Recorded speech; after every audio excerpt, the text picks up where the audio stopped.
मित्राय नमः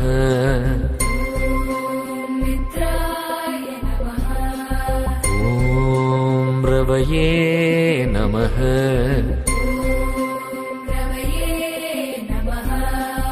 ॐ सूर्याय नमः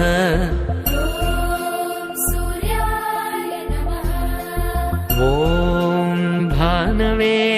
नमः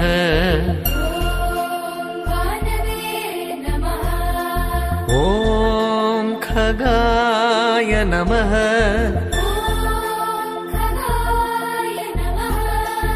ॐ पूष्णे नमः